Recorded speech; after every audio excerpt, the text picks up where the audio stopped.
Pemirsa, terima kasih Anda masih menyaksikan Gapai Kemuliaan dalam edisi spesial membahas keutamaan dari bulan Muharram 1445 Hijriah. Pak Kiai, kita lanjutkan lagi. Nah, kalau kita bicara tadi bulan Muharram ya, kenapa kemudian bulan Muharram ini dianggap sebagai bulan suci dari 4 bulan yang lain gitu? Apakah karena mungkin bobot ibadahnya juga luar biasa besar? Sebenarnya yang membuat istimewa itu dari segi apanya, Pak Kiai? Ya, baik. Kita kalau melihat pada petunjuk-petunjuk Nabi itu, kenapa kita diminta untuk berpuasa?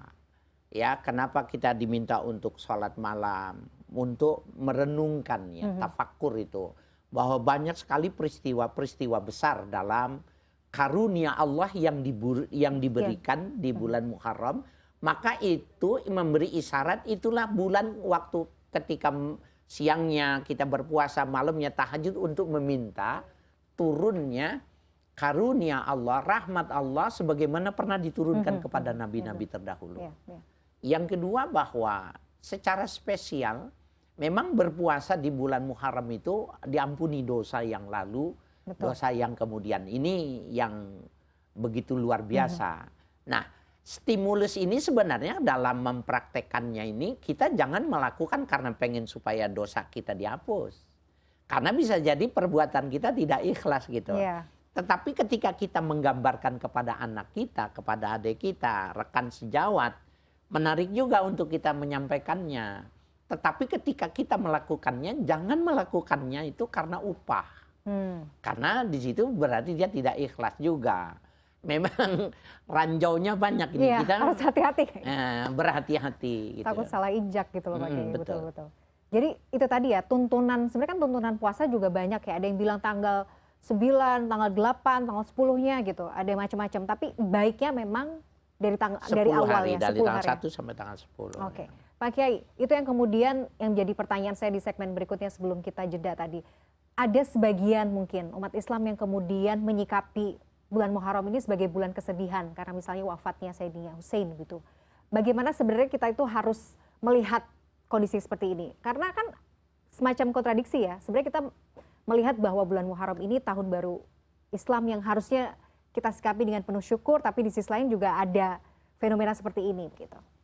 Iya, para pemirsa, kita juga mesti bijak juga memahami ini bahwa ini faktual di masyarakat yang memahami dan akidahnya Syiah, mereka memang memuliakan benar dengan cara meneladani atau memfotokopi kondisi di mana pada saat itu cucu Rasulullah Hasan itu disiksa, maka mereka menyakiti tubuhnya sampai berdarah-darah untuk sampai kepada sebuah pengalaman rohani, memahami betapa sakitnya, betapa pedihnya sebuah pengkhianatan gitu.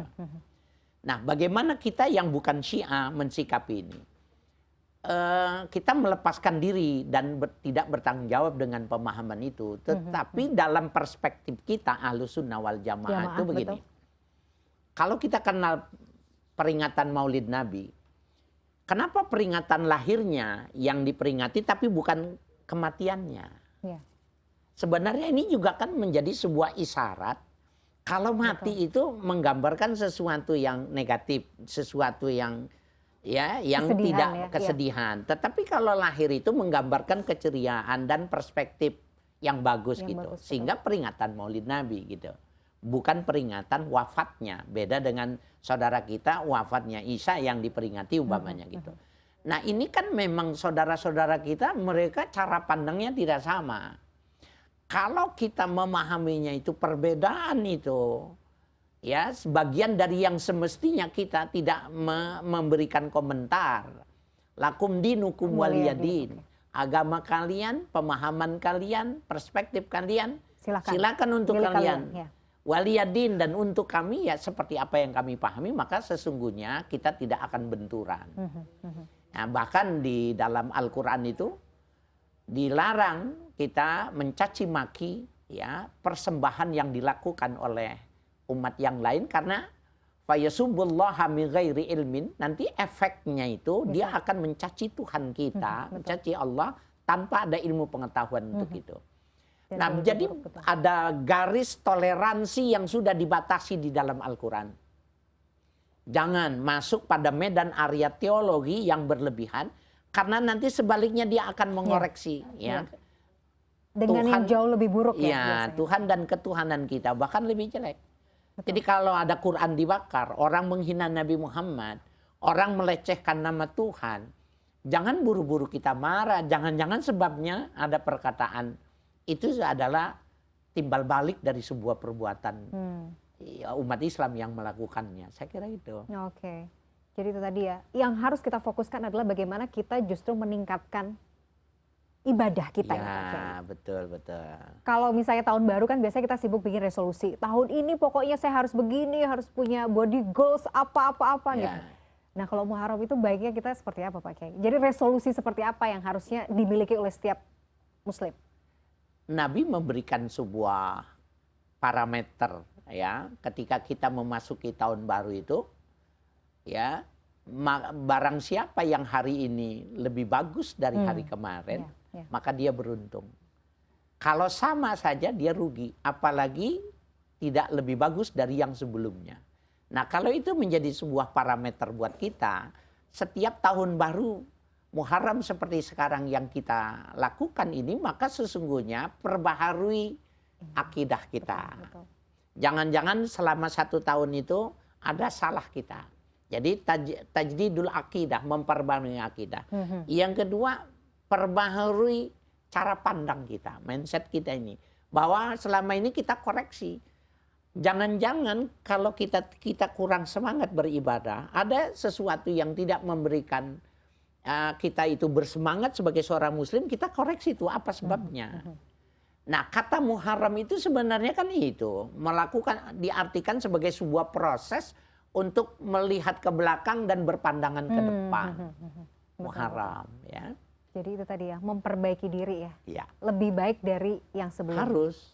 Dan menjauhkan itu tadi ya Pak Kiai, misalnya anggapan-anggapan atau persepsi-persepsi stigma negatif terkait Muharram itu juga penting. Ya. Kalau ada yang bilang terakhir Pak Kiai, ada yang bilang bulan Muharram itu kan sial ya, bulannya sial gitu.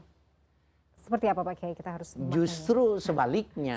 Kalau dia bulan Muharram, bulan yang dimuliakan, bulan yang disucikan, maka dia mesti beruntung.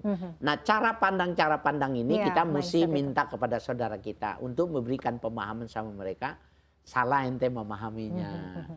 Justru bulan ini adalah bulan yang penuh ya kebaikan pada kita, karena memang Allah pernah memberikannya kepada nabi-nabi terdahulu di bulan ini.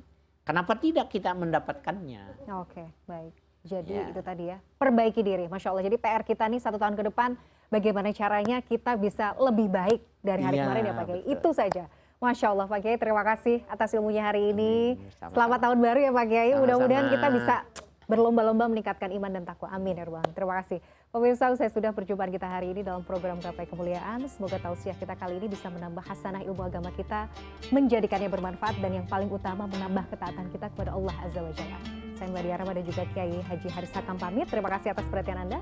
Insya Allah kita akan jumpa kembali pada episode berikutnya. Wabillahi taufiq wal hidayah. Wassalamualaikum warahmatullahi wabarakatuh. Waalaikumsalam.